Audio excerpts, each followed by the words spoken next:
আমার বন্ধুরা, আমার ভাইরা, মাত্র কয়েকশো লোকের হাতে আল্লাহ বিশ্ব বিপ্লব এবং বিজয়ের স্লোগান উঠাইয়া দিল। সুবহানাল্লাহ পড়েন।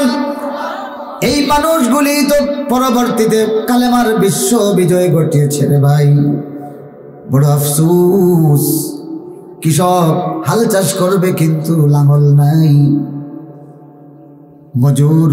মজুরি করবে কিন্তু তার হাত পা বান্ধা, ও ভাইরা মিস্ত্রি কাজ করবে কিন্তু তার হাতে অস্ত্র নাই, তার ম্যাটেরিয়ালস নাই, তার কর্মী নাই। এখন এই অবস্থা হয়ে গেছে মুসলমানের। জোরে কোন ঠিক না? আমার বন্ধুরা, আমার ভাইরা, অনেকে ইসলামের জন্য বিভিন্ন তরিকত আবিষ্কার করে কিন্তু তার কাছে কোরআন আর সুন্নাহর কিচ্ছু নাই। তো কৃষক যদি হাল চাষ করতে যায়, লাঙল না থাকে, হাল চাষ হবে? কথা বলেন, হবে?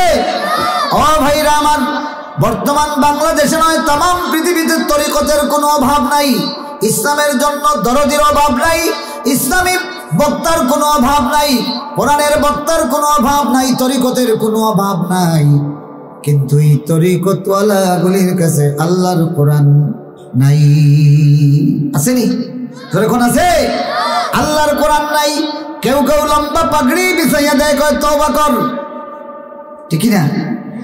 মানুষরে তওবা করায়, বিনিময়ে নিজের পকেটটা ভরে, ঠিক না? এক সময় শাহজালালের বাংলাদেশে পীরেরা এসেছে, ঠিকই, আউলিয়ায়ে কেরাম এসেছেন। ও ভাইরা আমার, আউলিয়ায়ে কেরামের ইতিহাস খুঁজে দেখো, বিশ্বজুড়া যত আউলিয়ায়ে কেরাম এখানে এসেছেন, তারা কুড়ে ঘর ছাড়া বিল্ডিং বানাইয়া মৃত্যুবরণ করেন নাই। সুবহানাল্লাহ পড়েন, সুবহানাল্লাহ। রহমাতুল্লিল আলামিন সাল্লাল্লাহু আলাইহি ওয়াসাল্লাম মদিনায় যাওয়ার ১.৫ বছর আগে কোরআন পৌঁছে গেল। ওখানের মেজরিটি পিপুল আল্লাহর নবীর নেতৃত্বের জন্য অপেক্ষা শুরু করলো। ও ভাইরা আমার, বন্ধুগুলি আমার, আল্লাহর কোরআনের প্রত্যেকটি আয়াত মদিনার মেজরিটি পপুলেশন গ্রহণ করে নিল। মদিনায় আল্লাহর কোরআনের রাজ কায়েমের একটা ব্যবস্থা হয়ে গেল। আল্লাহ রাব্বুল আলামিন বাইতুল্লাহ থাকার পরেও মক্কা ছাড়িয়া তার নবীরে মদিনায় লইয়া গেল। সুবহানাল্লাহ, সুবহানাল্লাহি ওয়া বিহামদিহি, সুবহানাল্লাহিল আযীম।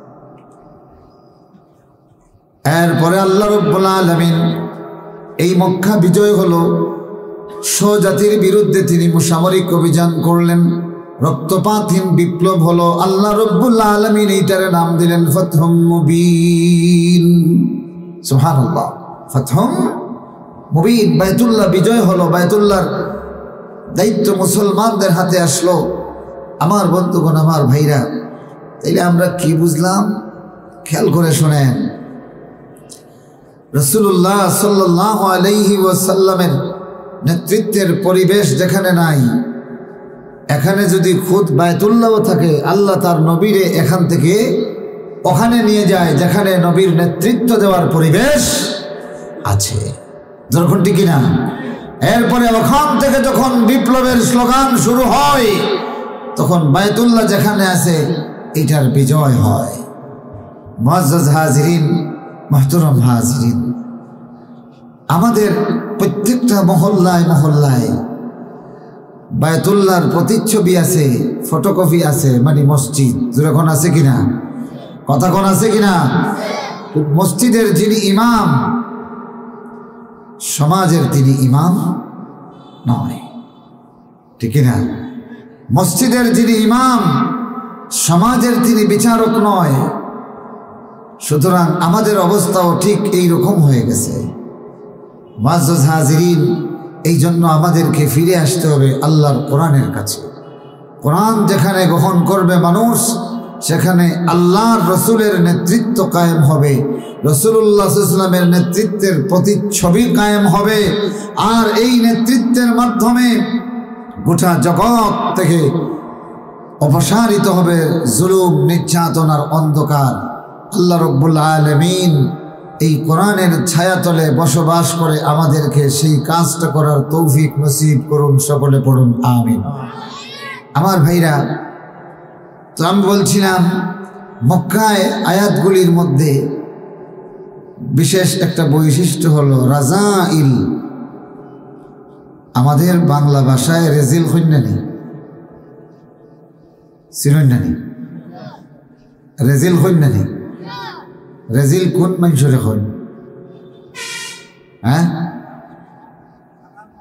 খারাপ খারাপ তো যাতে যাতে আছে কোনো খারাপ রেখেন ডাকু কোনো খারাপ রেখেন বাটফার কোনো খারাপ রেখেন এটা আছে নানি কিন্তু রেজিল আমরা খারে হই হ্যাঁ কিফটারে রেজিল হই না বুঝছেন কিন্তু ওভারঅল ফজাইলের উল্টা হইল গিয়ে রাজাইল কথা বুঝছেন নি ফজিলতের উল্টা হইল রেজিল ফজিলত মানে হইল কি পজিশনওয়ালা পজিশন দারাজা মর্যাদা আর ঠিক এর বিপরীত রেজিল মানে কি মর্যাদাহীন মর্যাদাহীন কোনো কোনো সময় দেখবেন দাম দর চলতেছে বিক্রেতা বারবার কইতেছে ভাই 2 টাকা কম নাও 2 টাকা কম নাও বহু রিকোয়েস্ট মাঝখানে আরাধনা কি করে দিলাস না বেটা এটা দিলাম আরে না ফিরে এইবার সময় করতো আল্লাহ কত রেজিল দোকানদার মাতই না তাইলে এই রেজিল শব্দটা কিতাব ব্যবহার হয়েছে যে নিজের স্বার্থ এক চুলও ছাড়তে চায় না তার কাছে যখন নিজের স্বার্থ আয় তখন আর মান মর্যাদার দিকে তাকায় এইটারে খোয়া হয় রেজিল এইটারে কিতা খোয়া হয় নিজের স্বার্থ রক্ষার দিকে এমন উলঙ্গ হয় যে তার মান মর্যাদা পজিশনের দিকে তাকায় না এখন যে কোনো আচরণ করুক তারে আমরা কি বলি রেজিল তো আল্লাহ রাব্বুল আলামিন খুব সুন্দরভাবে কখনো জাহান্নামের বিবরণ দিয়া রেজিল অগলরে আপনার আল্লাহ পাকে শাসন করছেন ভয় দেখাইছেন আবার যারা রেজিল নয় মুমিন আল্লাহ রাব্বুল আলামিন তাদেরকে জান্নাত দিয়া ফজিলত বর্ণনা করেছেন সুবহানাল্লাহ পড়েন এখন বুঝছেন নি তো এইরকম একটা আয়াত আল্লাহ মুমিনদের জন্য নাজিল করেছেন আপনাদের ফজিলত বর্ণনা করার জন্য সুবহানাল্লাহ পড়েন আল্লাহ রাব্বুল আলামিন বলেন ইন্নাল মুসাদ্দিকিনা ওয়াল মুসাদ্দিকাত ওয়া করদুল্লাহ করদান হাসানান ইউদাফু লাহুম ওয়া লাহুম আজরুন কারীম সেই সমাজে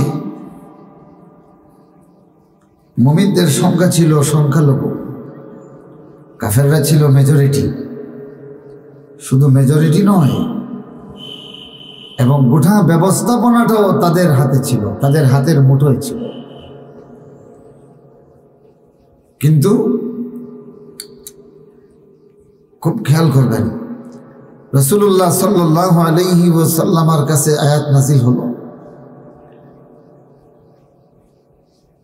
বিশাল বড় লোক কুরাইশ সর্দার কিন্তু তার আশেপাশে অনেকগুলি দরিদ্র ইয়েতিম অসহায় অন্নহীন বস্ত্রহীন এদের দিকে ফিরেও তাকায় না এরা তার বাড়ির গেটের ভিতরে ঢুকলে তার পজিশনের মর্যাদাহানি মনে করে আমার ভাইরা আমার বন্ধুরা দেখে মুহাম্মদুর রাসূলুল্লাহ সাল্লাল্লাহু আলাইহি ওয়াসাল্লাম আর তার সাথীদের অবস্থা হলো আবু বকর সিদ্দিক রাদিয়াল্লাহু তাআলা আনহুর কাছে যখন মুমিন দরিদ্র যায় কাফির দরিদ্র যায় কে মুমিন আর কে কাফির এইটা তিনি দেখেন না উজাড় হস্তে দেওয়া শুরু করলেন সুবহানাল্লাহ পড়েন কখন আবু বকর আগেও দাতা ছিলেন কিন্তু কোরআনের মাধ্যমে যখন জানলেন এই পৃথিবীতে বান্দা আল্লাহর নামে যা দান করে সব কিছু আখিরাতে আল্লাহ রাব্বুল আলামিন সঞ্চয় করে দেন তখন এমনভাবে দান করা শুরু করলেন এমনভাবে খয়রাত করা শুরু করলেন আর এমনভাবে মানুষকে সহযোগিতা শুরু করলেন আমরা সহযোগিতা করার জন্য বড় লোক চাইয়া অনুদান দেই ঠিক কিনা সময় মতো কাজ হইব কথা কই না এই সমাজের বিত্তবান শিল্পপতিগুলি সমাজের বড় বড় লিডার চাইয়া ক্ষমতাবান চাইয়া এদেরকে নির্বাচনের সময় অথবা বিভিন্ন সময় উপকার উপটৌকন দেয় সময় মতো কাজে লাগবে তার ক্ষমতা আসবে, ক্ষমতা দিয়ে আমার উপকার হবে। কিন্তু আবু বকর রাদিয়াল্লাহু তাআলা আনহু সহযোগিতা শুরু করলেন খাব্বাব রাদিয়াল্লাহু তাআলা আনহুকে, আম্মার রাদিয়াল্লাহু তাআলা আনহুকে, ইয়াসির রাদিয়াল্লাহু তাআলা আনহুকে, বেলাল ইবনে রাবাহ রাদিয়াল্লাহু তাআলা আনহুকে, এদেরকে তিনি খরিদ করেন। এরপরে বিনা মূল্যে উজরত ছাড়া এদেরকে মুক্ত করে দেন। এখন তার আব্বা বলেন, ও আবু বকর, গোলাম যখন আজাদ করবা একটা তাগড়া গোলাম চাইয়ে করো না কেন? যাতে যুদ্ধের সময় তোমার পরিবর্তে যুদ্ধ করতে পারে, যাতে যুদ্ধের সময় তোমার পক্ষ নিয়ে শত্রু নিধন করতে পারে। হযরত আবু বকর রাদিয়াল্লাহু তাআলা আনহু বলেন, আব্বা জান, আমি তো এদের জিসমের দিকে তাকাইয়া নয়, বরং আমি আল্লাহ রাব্বুল আলামিনের সন্তুষ্টি অর্জনের জন্য এটা করি। সুবহানাল্লাহ। وما لأحد عنده من نعمة تجزى إلا ابتغاء وجه ربه الأعلى سبحان الله سبحان الله وما لأحد عنده من نعمة تجزى আল্লাহ রাব্বুল আলামিন সিদ্দিক আকবরের এই জবাবটা খুশি হয়ে গেলেন। খুশি হয়ে যাওয়ার সাথে সাথে আল্লাহর আসমানে কিন্তু এই আয়াতটা আগে ছিল নাকি পরে হইছে? কথা কন না, আয়াত আগের থেকে ছিল না? আয়াত খানা আগের থেকে ছিল। সিদ্দিক আকবর রাদিয়াল্লাহু তাআলা নূর এই বক্তব্যকে কিয়ামত পর্যন্ত একটা মডেল বক্তব্য বানাইয়া দিলেন।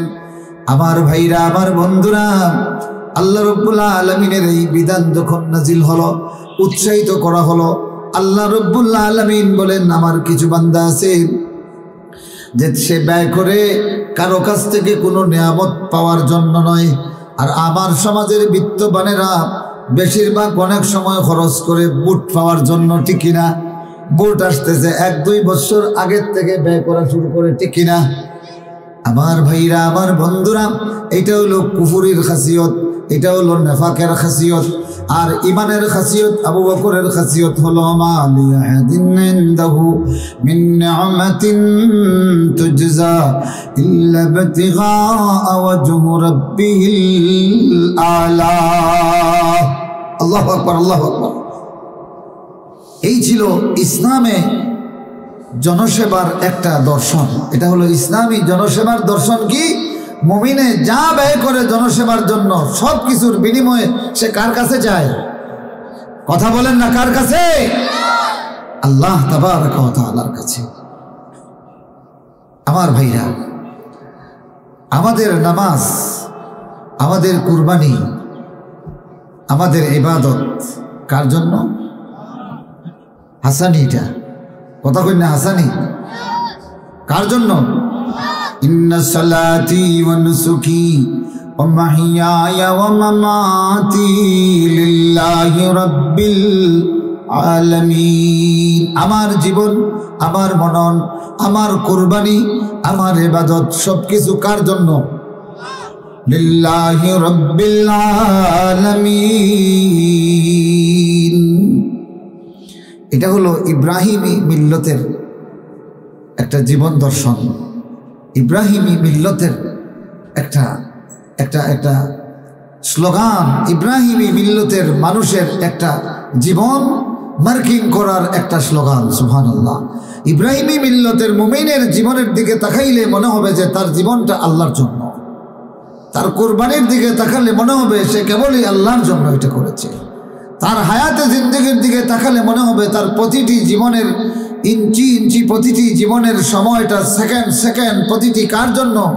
আল্লাহর জন্য। সে তার মৃত্যুর দিকে যখন তাকাবেন দেখবেন যে তার মৃত্যুটাও কার জন্য? আল্লাহর জন্য। সে মরতে চায় কার জন্য? ছেলে এখন কার জন্য? আল্লাহর তাবারাকা ওয়া তাআলার জন্য। কিন্তু বর্তমান বিশ্ব মুসলিম সমাজের দিকে তাকাইলে কি তাই মনে হয়? কথাক্ষণ না, তাই মনে হয় না। উদাহরণ হিসেবে দেখাতে চাচ্ছি, আমাদের সাজসজ্জা বাড়তেছে, আমাদের চাকচিক্য বাড়তেছে, কিন্তু চাকচিক্য আর সাজসজ্জার মুআফিক আমাদের কোয়ালিটি বাড়তেছে না। কথা বলেন ঠিক কিনা? আমার বন্ধুরা, আমার ভাইরা, এই 22 বছর আগে এখানে যে মাহফিলটা হয়েছিল,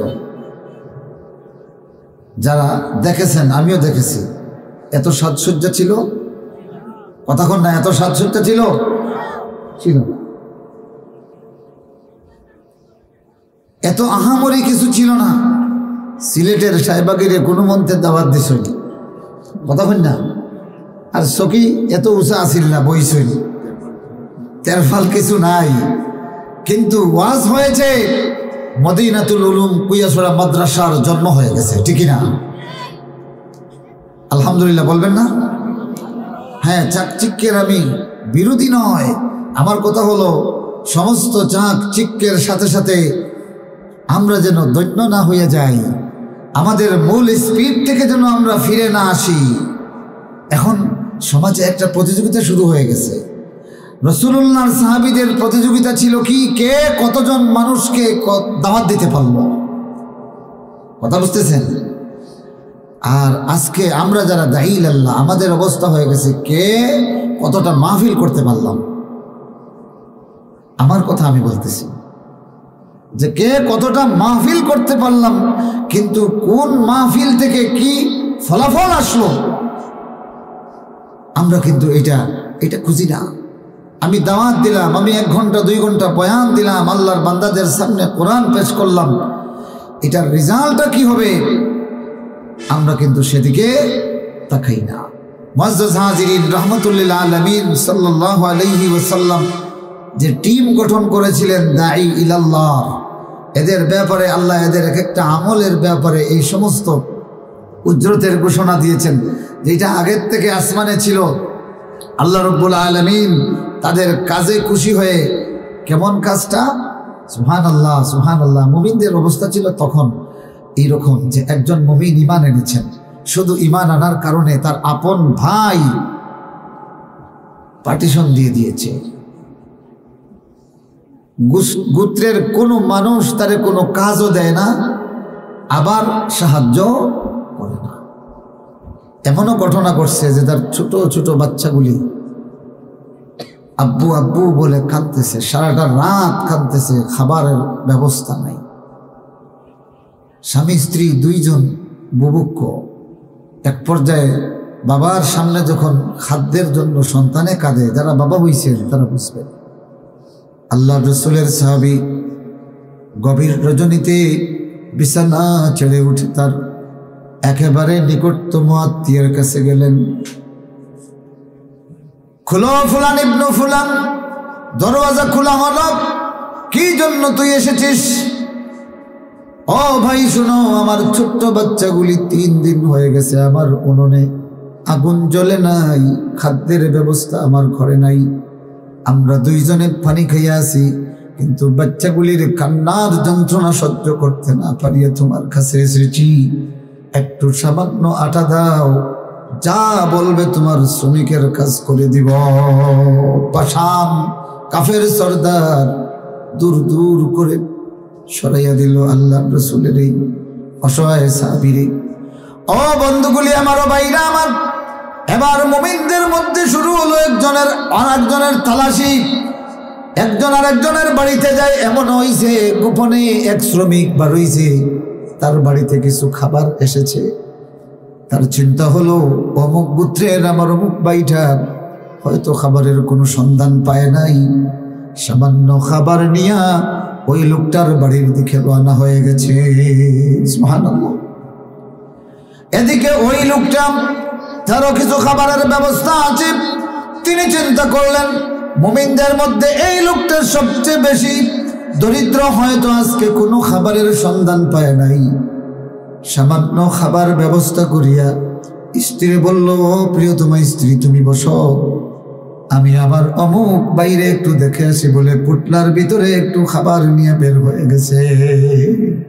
উনি গেছে এক রাস্তায়, ওই বাড়িতে গিয়ে বলে, ইয়া ফুলান ইবনা ফুলান, আসনি বাড়িতে? ঘর থেকে জবাব আসে, অমুকের মা বলতেছে, না তোমার ভাই এখন বাড়িতে নাই। কই গেছেন? কয়ারে তোমার জন্য খাবার নিয়ে গেছে। ইনি বলেন, আমি তো তার জন্য খাবার নিয়ে এসেছি। আবার ওই লোকটা যখন ওই বাড়িতে গেছেন, গিয়ে বলতেছেন, ইয়া ফুলান ইবনা ফুলান, ঘর থেকে জবাব আসলো, আপনি অমুক নাকি? বললেন জি। বললেন তিনি তো আপনার জন্য খাবার নিয়ে গেছেন। তু কো যাও সুন্নতে আসহাব কো যাও, তু কো যাও সুন্নতে আসহাব কো যাও, বা মুহাম্মদ গায়ব আদমিস বত্তুরা। এটা ছিল ইসলাম। এটা কি পারবেন পরস্পরের প্রতি এইরকম মহব্বতওয়ালা হতে পারবেন? কারা পারবেন দেখে হাত দেখা। আল্লাহ তুমি এই হাতগুলিরে কবুল করো, আমিন বলেন। আমার বন্ধুরা, আমার ভাইরা, মাত্র কয়েকশো লোকের হাতে আল্লাহ বিশ্ব বিপ্লব এবং বিজয়ের স্লোগান উঠাইয়া দিল। সুবহানাল্লাহ পড়েন। এই মানুষগুলি তো পরবর্তীতে কালেমার বিশ্ব বিজয় ঘটিয়েছে রে ভাই। বড় আফসোস, কৃষক হাল চাষ করবে কিন্তু লাঙল নাই, মজুরি করবে কিন্তু তার হাত পা বান্ধা। ও ভাইরা, মিস্ত্রি কাজ করবে কিন্তু তার হাতে অস্ত্র নাই, তার ম্যাটেরিয়ালস নাই, তার কন্যা নাই। এখন এই অবস্থা হয়ে গেছে মুসলমানের। জোরে কোন ঠিক না? আমার বন্ধুরা, আমার ভাইরা, অনেকে ইসলামের জন্য বিভিন্ন তরিকত আবিষ্কার করে কিন্তু তার কাছে কোরআন আর সুন্নাহর কিচ্ছু নাই। তো কৃষক যদি হাল চাষ করতে যায়, লাঙল না থাকে, হাল চাষ হবে? কথা বলেন, হবে? ও ভাইরা আমার, বর্তমান বাংলাদেশে নয়, তামাম পৃথিবীতে তরিকতের কোনো অভাব নাই, ইসলামের জন্য দরদির অভাব নাই, ইসলামী বক্তার কোনো অভাব নাই, কোরআনের বক্তার কোনো অভাব নাই, তরিকতের কোনো অভাব নাই। কিন্তু এই তরিকতওয়ালা গুলির কাছে আল্লাহর কোরআন নাই। আসেনি? যখন আছে আল্লাহর কোরআন নাই। কেউ কেউ লম্বা পাগড়ি বিছাইয়া দেয়, কয় তওবা কর, ঠিক না? মানুষের তওবা করায় বিনিময়ে নিজের পকেটটা বলে, ঠিক না? এক সময় শাহজালালের বাংলাদেশে পীরেরা এসেছে, ঠিকই, আউলিয়ায়ে কেরাম এসেছেন। ও ভাইরা আমার, আউলিয়ায়ে কেরামের ইতিহাস খুঁজে দেখো। বিশ্বজুড়া যত আউলিয়ায়ে কেরাম এখানে এসেছেন, তারা কুড়ে ঘর ছাড়া বিল্ডিং বানাইয়া মৃত্যুবরণ করেন নাই। সুবহানাল্লাহ পড়েন, সুবহানাল্লাহ। এই ছিল আউলিয়ায়ে কেরামের অবস্থা। আজ আউলিয়ায়ে কেরাম নাম দাঁড়িয়ে আছে, কিন্তু আল্লাহর কোরআনের এবং রসুলের সুন্নত তাদের কাছে কি নাই? আসেনি? যেরকম আসেনি নাই। প্রত্যেকের মস্তক কিভাবে বড় হবে এই চিন্তায়।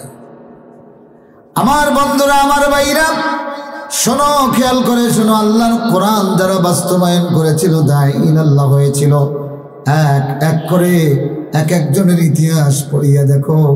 আবু বকর রাদিয়াল্লাহু তাআলা প্রতিদিন তার বাড়িতে মাহফিল করতেন। সুবহানাল্লাহ পড়েন, জোরে কোন সুবহানাল্লাহ।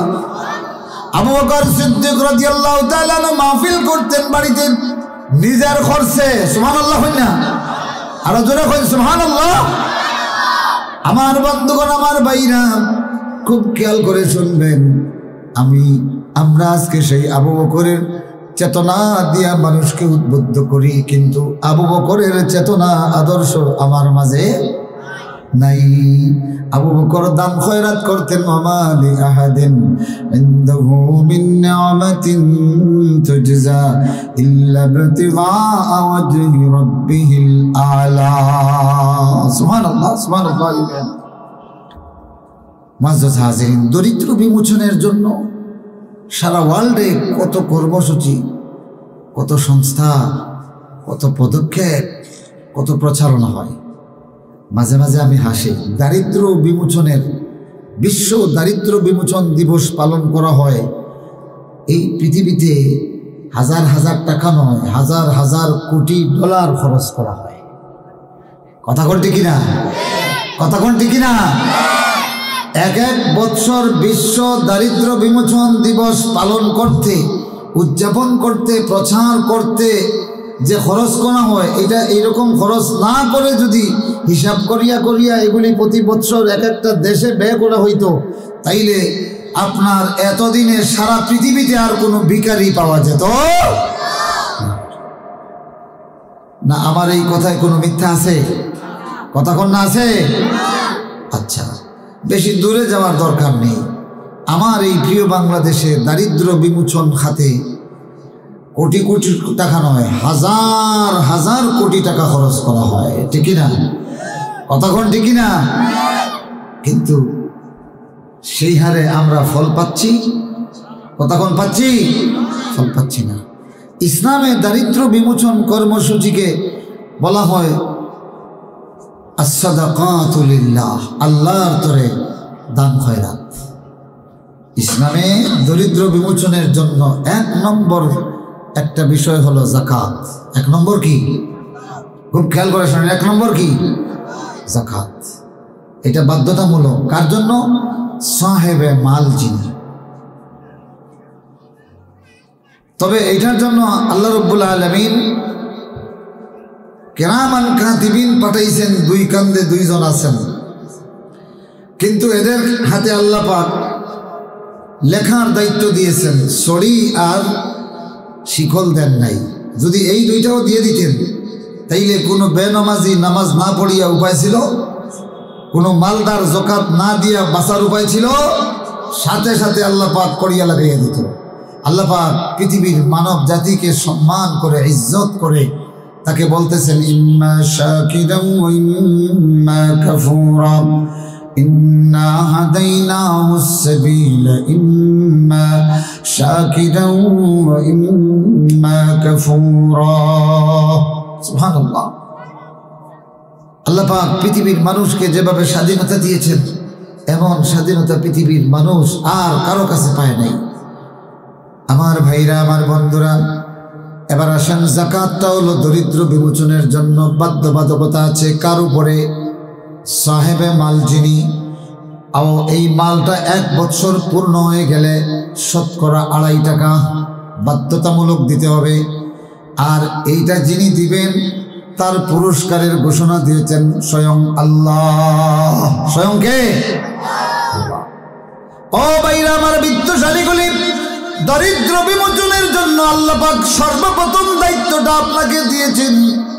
ইবাদত করে বান্দা আল্লাহর হক আদায়ের জন্য যেমনি সিজদার ইবাদত দিয়েছেন, ঠিক দারিদ্র বিমোচনের জন্য আল্লাহর বান্দাগুলির দিকে তুমি নজর দেওয়ার জন্য তোমার মালের মধ্যে আল্লাহ ফকিরের হকটা দিয়েছেন।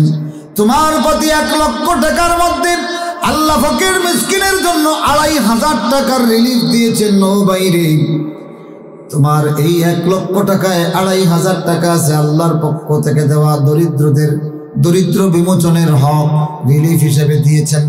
তোমাকে আল্লাহ রাব্বুল আলামিন এইটা দিয়ে সম্মানিত করেছেন। বান্দা, তোর চেয়ারম্যান মেম্বারে দেখেন না, এরা সরকারের রিলিফ বাটে, আর আমার মুমিন ভাইরা বিত্তশালীরা আল্লাহর পক্ষ থেকে রিলিফ বাটার দায়িত্ব পায়। সুবহানাল্লাহ। কার পক্ষ থেকে? কতক্ষণ না, কার পক্ষ থেকে? আল্লাহ সাধারণভাবে বলতেছেন, ওয়ানফিকু মিম্মা রাযাকনাকুম, আমরা যা দান করেছি তার থেকে তোমরা যে যা পারো দান করো। কিন্তু যাকাতের বেলায় আল্লাহ নির্দিষ্ট করে দিয়েছেন, সাহেবে মাল হয়ে গেলে এবং এই মালটা 1 বছর পূর্ণ হয়ে গেলে আল্লাহ রাব্বুল আলামিন এখানে শতকরা 2.5 টাকা রিলিফ হিসেবে ঘোষণা দিয়েছেন। আমার ভাইরা, সরকার থেকে এই রিলিফের দায়িত্ব যারা নিবে তাদেরকে আমরা সম্মানজনকভাবে ভোট দিয়া সম্মানিত আসনে দেই। আল্লাহ রাব্বুল আলামিন যারা যাকাত দেয় সে দিবে 1 লক্ষ টাকার মধ্যে মাত্র 2,500 টাকা, কিন্তু কিয়ামতের দিন পুরো 1 লক্ষ টাকা আল্লাহ রাব্বুল আলামিন তার নামে বরাদ্দ করে দিবেন। সুবহানাল্লাহ। আপনি মাত্র 2,500 টাকা রিলিফ দিবেন, আপনি দরিদ্র বিমোচনে বাধ্যতামূলকভাবে ব্যয় করবেন, বাকি 97,500 টাকা হয়তো তোমার আওলাদগুলি খাবে, ব্যয় করবে, কিন্তু এই সবগুলি আল্লাহ পাক কিয়ামতের দিন তোমার জন্য পূর্ণ 1 লক্ষ টাকা বরাদ্দ করে রাখবে। সুবহানাল্লাহ। তাহলে মাত্র 2,500 টাকা ব্যয় করার সাথে সাথে পুরো 1 লক্ষ টাকা আপনার হয়ে যাচ্ছে। এর পরেও যারা যাকাত দেয় না, এদের মতো বেওকুফ আর আছে? আমার ভাইরা, দারিদ্র বিমোচনের জন্য যাকাত এটা দরিদ্র দিবে না ধনীরা দিবে? কিন্তু বর্তমান সমাজে এই যাকাত উসুল করা বাধ্যতামূলক নয়, আসেনি। যাকাত রে উঠাইয়া ট্যাক্স ভ্যাট এইগুলি বাধ্যতামূলক করা হয়েছে। কথা কোন ঠিক না? ট্যাক্স দিতে হয়, ভ্যাট দিতে হয়, আরো বিভিন্ন কিছু। তো এই ট্যাক্স আর ভ্যাটের কারণে দেখা যাচ্ছে কি ধনী দরিদ্র সবাই দেওয়া লাগতেছে না? একটা দরিদ্র ফকিন্নির ঘরেও যদি একটা লাইট চলে, মাস শেষে তার বাড়িতে বিদ্যুতের বিল আসে, বিলের সঙ্গে নিচে একটা কলাম আছে ভ্যাট। কথা কোন আছে কিনা? তাইলে এমন একটা সরকার ব্যবস্থা আমাদের সমাজে আছে যেখানে মুসলমানের সরকার উপর থেকে নিচের দিকে আসার কথা ছিল, কিন্তু এই গভর্নমেন্ট এমন একটা ভিখারি সিস্টেম যে ফকিন্নির কাছ থেকেও ভ্যাট নেয়। যখন ঠিক না? এবার বলেন, যেই দেশে দরিদ্রদের সংখ্যা বেশি সেই দেশে সরকারি তহবিলে ধনীদের টাকা বেশি না গরিবের টাকা বেশি? কথা কন না, কথা কন না। তো যেই লোকটার বাড়িতে একজন ভিখারি যাওয়ার, ভিক্ষা না দিয়া কয় তোর তো চলা বড়াই লেছত বেটি, ও ভাই দে দেখি 2 কেজি হইয়া নেই কি এগুলি আমরা কিতা কই ধনী হই না রেজিল হই। ও আমার নুরুলোর বকিল আইস, এখন বুঝছো নি বকিল খারাপ হয়, এগুলো কিতা কই রেজিল। ওলা রেজিল রে ফকির নি থাকি চাউল হারিয়া বাকি লাইছি। কথা কই না? এগুলো কিতা কইবা রেজিল। ও ভাইরা আমার, যেই বাড়িওয়ালা ফকিন্নির ভিক্ষার থলি থেকে চাল হস্তান্তর করে কেড়ে নেয়, তারে যদি আপনি ধনী না কইয়া রেজিল বলেন, এবার বলেন তো এমন একটা সারা বিশ্বের কথা বলতেছি সরকার আপনি কায়েম করলেন, অর্থনৈতিক এমন একটা ব্যবস্থা কায়েম করলেন, একেবারে ফকিন্নির কাছ থেকেও 2-4 টাকা করিয়া করিয়া ভ্যাট নেয়, ট্যাক্স নেয়। যেরকম ঠিক কিনা?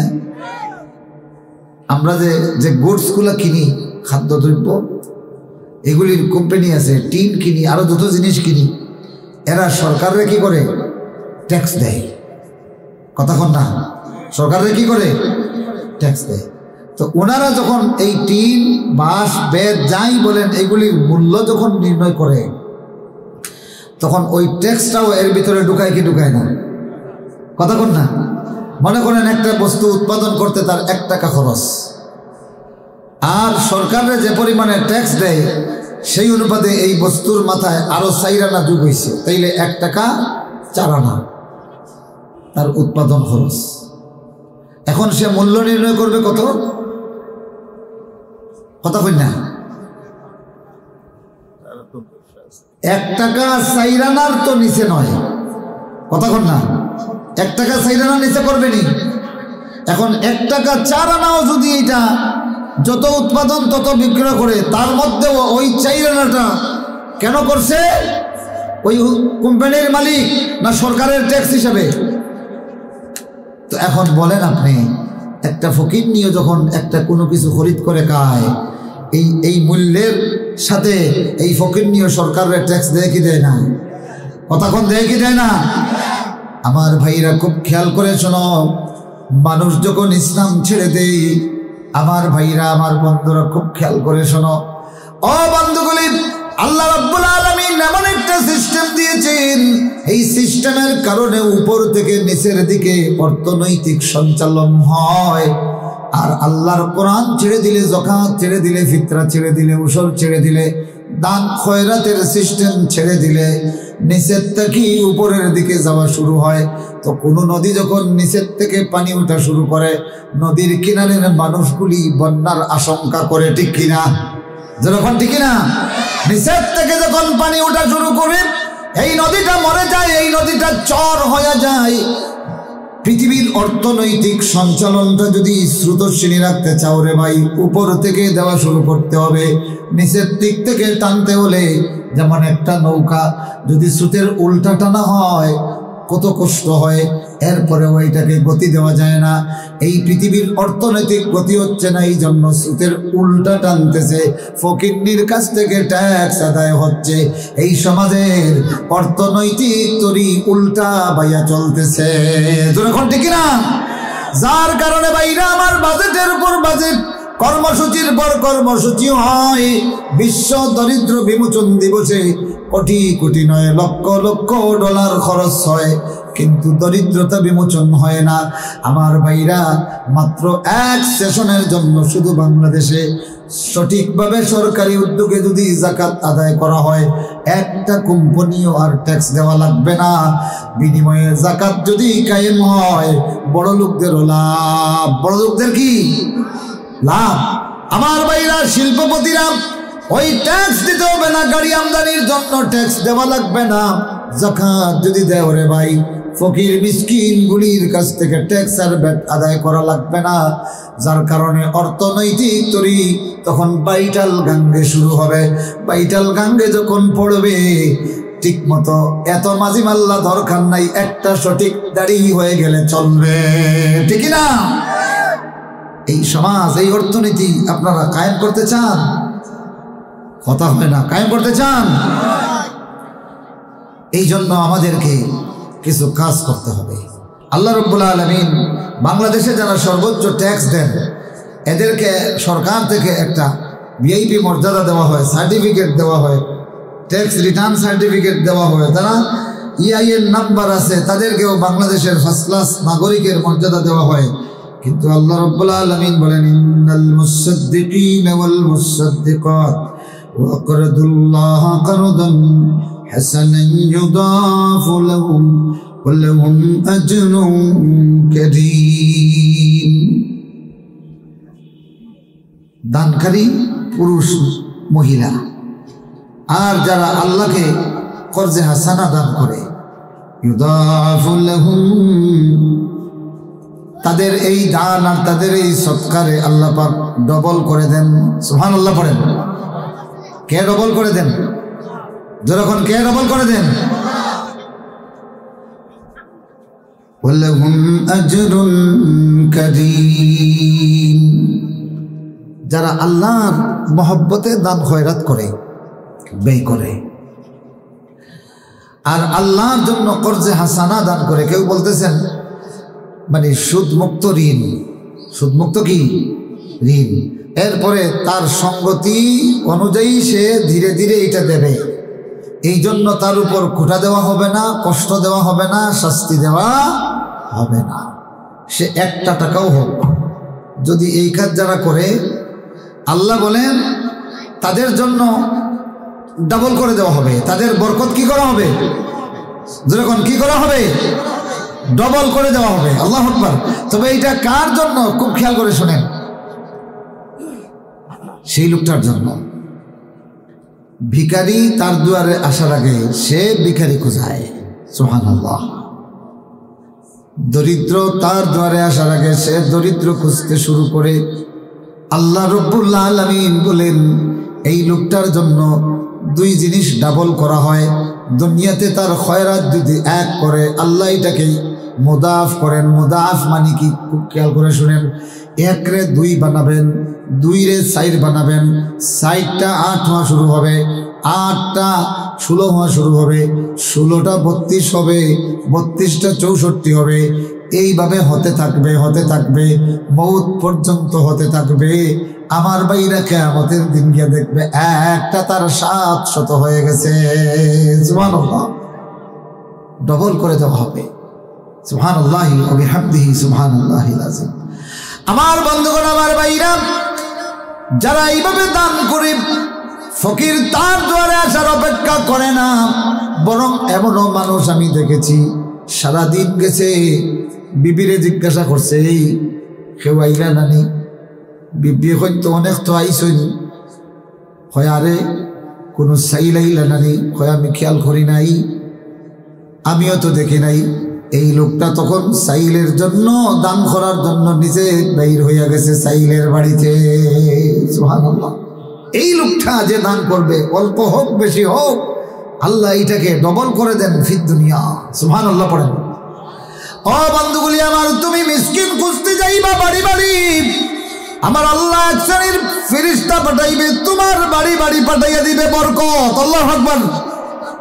এই বরকতের মানা হলো, 1 নম্বরে আল্লাহ রাব্বুল আলামিন তোমার দুনিয়ারে এক্সপেন্সিভ দুনিয়াকে আল্লাহ রব্বুল আলামিন সস্তা বানাইয়া দিবে। তোমার চিকিৎসা যেখানে 10 লক্ষ টাকা দরকার, আল্লাহ রব্বুল আলামিন 10,000 টাকা দিয়ে সেটা শেষ করে দিবে। সুবহানাল্লাহ। তোমার বাচ্চাগুলির চিকিৎসা যেখানে 10 লক্ষ টাকার প্রয়োজন পড়ত, আল্লাহ 100 টাকার ঔষধ দিয়ে সবগুলিরে সুস্থ করে দিবে। সুবহানাল্লাহ পড়েন। এটা হলো বরকত। এটা কি আমার বন্ধুরা, আমার ভাইরা, আল্লাহ রাব্বুল আলামিন যদি চায় তোমার জিন্দেগিরে এক্সপেন্সিভ করে দিতে, সারা দুনিয়ার মালিক যদি হয়ে যাও, এরপরেও দেখবা 1 মাসের চিকিৎসা খরচে তোমার সারা দুনিয়া সমসম্পদ শেষ হয়ে যায়, ঠিক না? যার কারণে ভাইরা আমার, আল্লাহ রাব্বুল আলামিন বলেন আনফিকু মিম্মা রাযাকনাকুম মিন قبل أن يأتي أحدكم الموت فيقول رب لولا أخرتني إلى أجل قريب فأصدق وأكن من الصالحين। মুক্তাশার আগে ও বান্দা, তোমরা আমি যা দান করেছি তার থেকে ব্যয় করো। মওত আসলে পরে তোমাদের কেউ কেউ বলবে, আল্লাহ লাউলা আখরতনি ইলা আজালিন করিবিন ফাসাদ্দাক, যদি একটু সামান্য সময় আমাকে পিছিয়ে দেওয়া হতো তাহলে 1 নম্বর কাজ করতাম, আমার সঞ্চিত যা সম্পদ বাড়ি গাড়ি সব সদকা করে আসতাম। আমার ভাইরা, সকরাতের হালতে গেলে সদকা করার কত প্রয়োজন ছিল এটা টের পাবো, বুঝবো। এমনকি আল্লাহকে বলবো মনে বাসনা যে আমি যদি একটু সুযোগ পাই, একটা দিনের যদি হায়াত পাই, 1 দিনের ভিতরে আমার বাড়ি, আমার গাড়ি, আমার জমিদারি, আমার ব্যাংক ব্যালেন্স সব কিছু আল্লাহর রাস্তায় সদকা করে দিব। ওয়াকুম মিনাস সালিহিন, আর সব সর্বহারা হইয়া আল্লাহ আল্লাহ করে আল্লাহর জমিনে বাকি জিন্দেগি কাটিয়ে দেব। আল্লাহ বলেন ওয়ালাই ইউআখিরাল্লাহু নাফসান ইযা জাআ আজালুহা, যখন আজল আসবে আল্লাহ কারো জন্য 1 মুহূর্ত পিছাবেন না, এবং কখনো এটা হবে না। ও বন্ধুগুলি আমার, ও ভাইগুলি আমার, যার কারণে আসুক তোমার যে দুনিয়ার কথা বলতেছ, আল্লাহ নবী বলেন ও আমার সাহাবীরা, তোমাদের মধ্যে এমন কি কেউ আছে যে তার নিজের মালের চেয়ে ওয়ারিসের মালরে বেশি মহব্বত করে? সাহাবীরা বলেন ওয়ালা মিন্না আহাদুন ইয়া রাসূলুল্লাহ আহাব্বু ইলাইহি মিন মালু ওয়ারিসিহি মিন মালিহি। ও নবীজি, আমাদের মধ্যে এমন কেউ নাই, এমন বোকা কেউ নাই যে নিজের মালের চেয়ে ওয়ারিসের মালকে বেশি পছন্দ করে। আল্লাহ নবী বলেন আমার সাহাবীরা, তুমি দুনিয়াতে থাকতে তোমার সঞ্চিত মাল থেকে যেটা দান করলা এটা তোমার মাল, আর যেটা রেখে গেলা এটা ওয়ারিসের মাল। ও বিত্তশালীগুলি, কোটিপতিগুলি, কোটি কোটি টাকা ব্যাংকে তুমি সঞ্চয় করো, আর এইগুলি বারবার বৎসরের পর বৎসর হিসাব করো, আর দেখো রে আসলে এইটা ওয়ারিসের মালের পাহারা দিচ্ছ ঠিক কিনা? তোমার নামে মসজিদ থেকে যেই দিন এলান হবে, তোমার মৌতের কথা যেই দিন এলান হবে, সাকরাত শুরু হয়ে গেলে দেখবে তোমার সবগুলি ডলার বলো, পাউন্ড বলো, টাকা বলো, সব তোমার জন্য মুদ্রাস্ফীতি ঘটে গেছে। তোমার জন্য এটার 1 কড়িও দাম নাই। এটা কার মাল? ওয়ারিসের মাল। এটা কার মাল হবে? ওয়ারিসের মাল হয়ে যাবে। আমার বন্ধুরা, আমার ভাইরা, সাহাবীরা বলেন ইয়া রাসূলুল্লাহ, এমন কেউ নাই যে নিজের মালের চেয়ে ওয়ারিসের মালকে বেশি পছন্দ করে। আল্লাহ রাসূল বলেন সাহাবীরা, যেটা দান করবা এইটা হবে তোমার মাল, আর যেটার পাহারা দিতেছো, বারবার চেষ্টা করে এটা বৃদ্ধি করার চেষ্টা করতেছো, এইটা মূলত তোমার মাল নয়, তোমার ওয়ারিসের মাল, ঠিক না? कहा बुलबुल को ले जाए चमन से आशियाना अपना, पड़े गिर 100,000 अफसोस ना होगा बाग बापना। हुई जब बाग से रुखसत कहा रू रू किया किस्मत, लिखा था कि यो फसल गुल में छोड़ो आशियाना अपना। আমার ভাইরা, আমার বন্ধুরা, পারবেন এইভাবে? দরিদ্র বিমোচনের জন্য দরিদ্র আর ধনীর প্রয়োজন নাই, যার যা আছে তৌফিক আন্দাজা এই সমাজের দরিদ্র খুঁজতে শুরু করবেন তো ইনশাআল্লাহ। কারা করবেন দেখি হাত উঠান। আল্লাহ তুমি কবুল করো। তরুণগুলি, যুবকগুলি শোনাব, রাসূলুল্লাহ যখন তরুণ ছিলেন ইলফুল ফুজুল গ্রহণ করে তিনি মজলুমদের সাহায্যের সংস্থা বানিয়েছিলেন, বিধবাদের অন্নদান, ইতিমদের অন্নদান। গ্রামের প্রত্যেকটা তরুণ যুবকরে তোমরা যদি ভালো ভালো ভিসা অর্জন করতে চাও, রুজি রুটি চাও, তাইলে এক কাজ করো, স্পোর্টিং ক্লাব না বানাইয়া তোমার এই এলাকার দরিদ্র অসহায় ফকিন্নিগুলির জন্য সাহায্য সংস্থা বানাও। যা পারো তা দিও, তবে এদের খোঁজ খবর নেওয়া শুরু করো। নিরীহ মানুষগুলির পক্ষে দাঁড়াও, মজলুমগুলির পক্ষে দাঁড়াও। আমার আল্লাহ তোর আমেরিকার ভিসা সহজ করে দিবে, তোর ইটালির ভিসা সহজ করে দিবে। কেননা আল্লাহ জানে তুই ইটালিতে গিয়ে লক্ষ লক্ষ টাকা খরচ করলে ওই হাতনিগারার চাল বন্ধের ফকিন্নিগুলির বাচ্চারা কাঁদতে হবে না। আমার বন্ধুরা, আমার ভাইরা, সমাজে অনেক কিছু হয়, ক্লাব হয়, ক্রীড়া সংস্থা হয়, কিন্তু আজকে মুসলমানের সময় দরিদ্র বিমোচনের জন্য কোনো সংস্থা নাই। আওয়াজে কয়েকটা আছে, এগুলি নিজেদের দান্দায় ব্যস্ত, ঠিক না আমার ভাইরা, আমার বন্ধুরা? 2 নম্বর কথা হলো, খুব খেয়াল করে শোনেন, 2 নম্বর কথা হলো ভাইরা, এই সমাজে যারা মসজিদের ইমামতি করে, মুয়াজ্জিনগিরি করে, আমরা শুধু ধনী ধনী হুজুরদের দিকে তাকাই রে। ও বাংলার হুজুরগুলি, মুফাসসিরগুলি রে, কোন এলাকায় কে কয়দিন গিয়া ইমাম সাহেবের খবরটা নিছ? মুয়াজ্জিনের খবর কি তুমি নিয়েছো? যেই মুয়াজ্জিন ইমামের আযান ইকামতের কারণে এই মহল্লায় তাফসীর মাহফিল হয়, যুবকদেরকে অর্গানাইজ করি। আজ এই সমাজে সকলের কথা বলা হয়, দরিদ্র ইমাম মুয়াজ্জিন পুনর্বাসনের কোনো ব্যবস্থা নাই। কতক্ষণ আসেনি আমার বন্ধুরা, আমার ভাইরা? আমরা শুধু তেলা মাথায় তেল দেই। ও বন্ধুগুলি, ও চালবন্দের যুবকগুলি রে, আমি হাফিজুর রহমান রে বিশাল অঙ্কের মুদ্রা দিয়া আর বিশাল অঙ্কের হাত দিয়া যত না খুশি করতে পারবে, তুই যদি তোর আত্রাফের অসহায় দরিদ্র এই হুজুরগুলির খোঁজ খবর নেস, তাদের বাচ্চাগুলির খোঁজ খবর নেস, লক্ষ টাকা দিয়া আমার দিয়াও দিতে হবে না। এই দরিদ্র ইমাম আর মুয়াজ্জিন আর মাদ্রাসার মেসাবগুলির খবর নিলে স্বয়ং আল্লাহ খুশি হয়ে যাবে, ঠিক না আমার ভাইরা? কথাগুলি এমনি বলতেছি না, আমরা নিমক খারাপ হয়ে গেছি, আমরা নিমক খারাপ হয়ে গেছি। আমার বন্ধুরা, আমার ভাইরা, দারিদ্র বিমোচনের জন্য যাকাত, ফিতরা, উসর হলো ধনী গরিব যার জমিতে যা উৎপাদন হবে আপনি 10 ভাগের 1 ভাগ দিবেন, আর যদি ক্রয় পানি দেওয়া হয় তাইলে 20 ভাগের 1 ভাগ। এখন বলেন, এক একটা মৌসুমে যা ফসল আল্লাহ দেন, যদি উসরটা ঠিক মতো আদায় করা হতো, 10 ভাগের 1 ভাগ যদি ঠিক মতো আদায় করা হতো, এক মুষ্টি চাইলের জন্য আর কোনো ভিখারি কারো বাড়িতে যাওয়া লাগতো না। কত বলেন লাগতো? লাগতো না। এখন রাষ্ট্রীয়ভাবে দরিদ্র বিমোচনের ব্যবস্থা নাই, কিন্তু সামাজিকভাবে ব্যবস্থা যখন আছে, আপনি আপনার ফসলের উসর দিবেন, এটা তো কেউ বাধা দিতে পারবে না। পারবেনি? যখন পারবে। ও বাংলার জনগণগুলি, সর্বস্তরের মানুষ দান খয়রাত দেওয়া শুরু করো, আল্লাহ এমন ব্যবস্থা করবে আর ট্যাক্স আর ব্যাট দেওয়া লাগবে না। যাকাত, উসর আর ফিতরায় বাংলাদেশের দরিদ্র বিমোচন হয়ে যাবে। সুবহানাল্লাহ পড়েন, আর জোরে কোন সুবহানাল্লাহ। মুআজ্জাজ হাজরাত, তা তো আছে, একটু জিকির করেন। সুবহানাল্লাহ, আলহামদুলিল্লাহ, লা ইলাহা ইল্লাল্লাহ।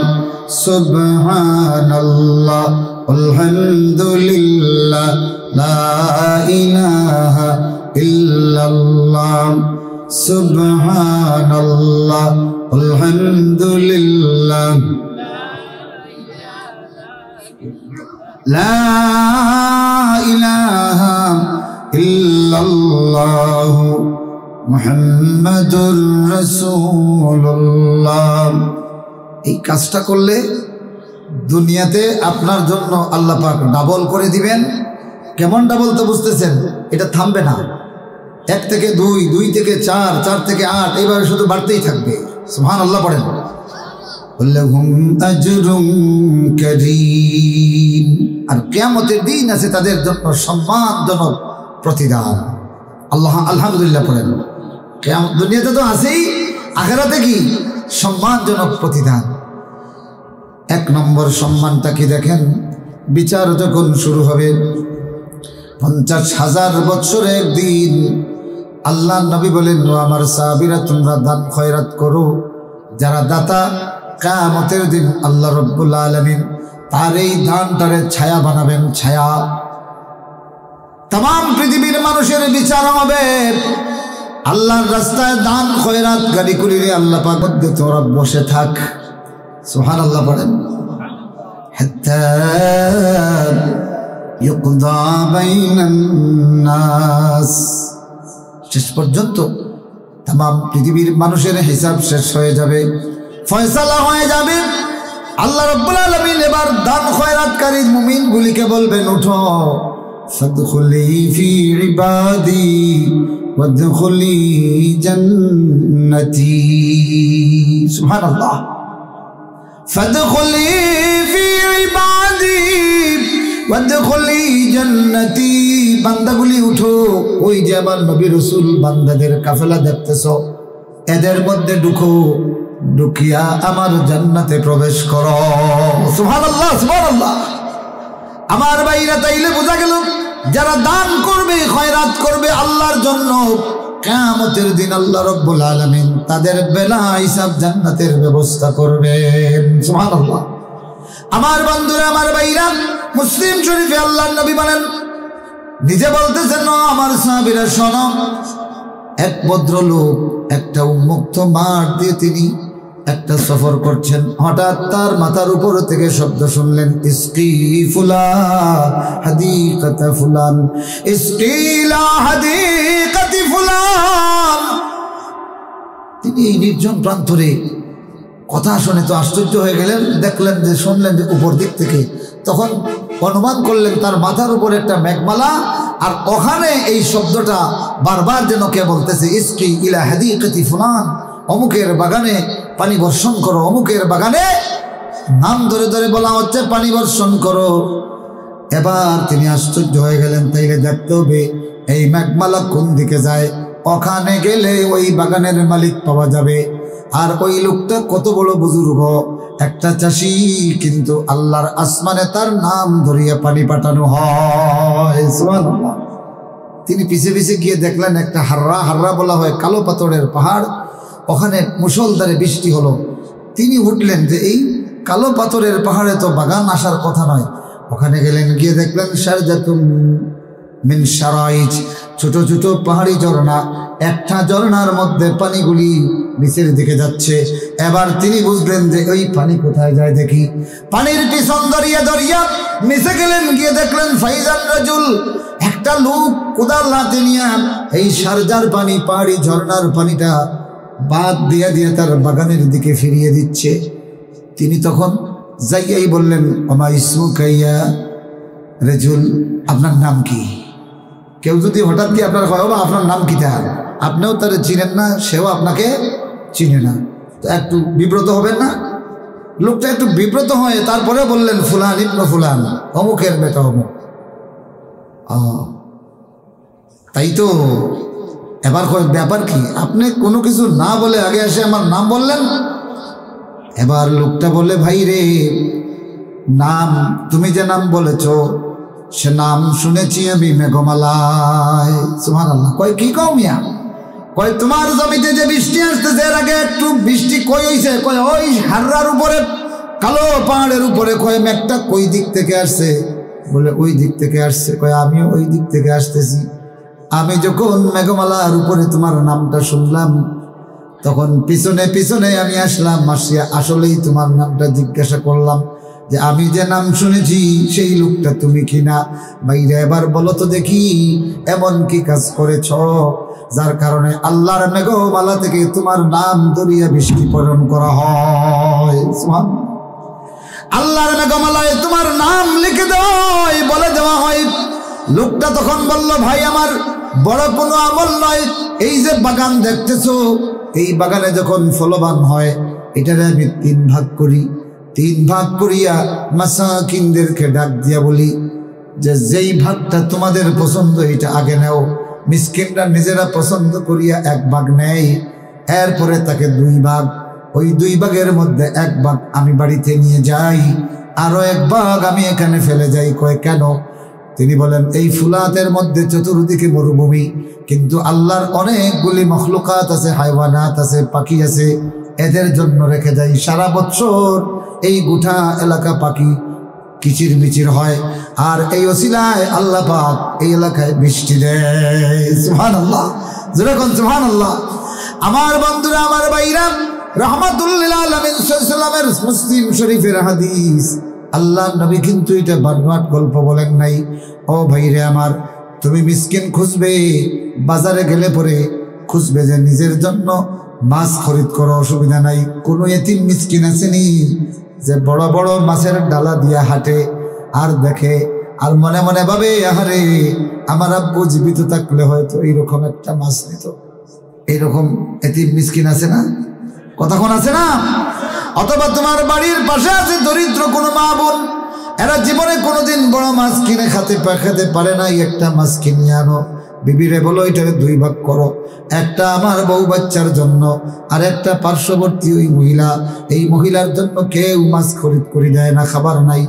আমার ভাইরা, এই মাছের অর্ধেকটা তুমি দিলা, আল্লাহ রাব্বুল আলামিন পূর্ণ মাছের সব তোমার নামায় আমলে লিখবে। সুবহানাল্লাহ। ও ভাইরা আমার, বন্ধুগুলি আমার, তোমার নাম লিখলে কি আসমানে বরকত দেওয়া শুরু হবে। সুবহানাল্লাহ পড়েন। আল্লাহর আসমানও আপনার নাম লেখাইতে চাইন তো? ইনশাআল্লাহ লেখাইতে চাইনি। এইভাবে প্রয়োজন খুঁজিয়ে খুঁজিয়ে দিবেন। মাদ্রাসার কালেকশন বড় সান্দাইর ওয়াজ আনলে দিবা, নাইলে না। না, আপনার বাড়ির খবর নেন বারবার। ও প্রবাসী গুলিরে, বাড়ির খবরের সাথে সাথে এই মাদ্রাসার খবর স্বেচ্ছায় সভাপতি, সেক্রেটারি, সুপারিনটেন্ডেন্টের কাছে নিও। নিলে পরে লাভ হবে তোমার বেশি। তুমি একবার খবর নিবে, 10 বার আল্লাহ তোমার বাড়ির খবর নিবে। এই আমল করবেন তো ইনশাআল্লাহ? আল্লাহ রাব্বুল আলামিন কবুল করুন। ওয়া আখিরু দাওয়ানা আনিল হামদুলিল্লাহি রাব্বিল আলামিন।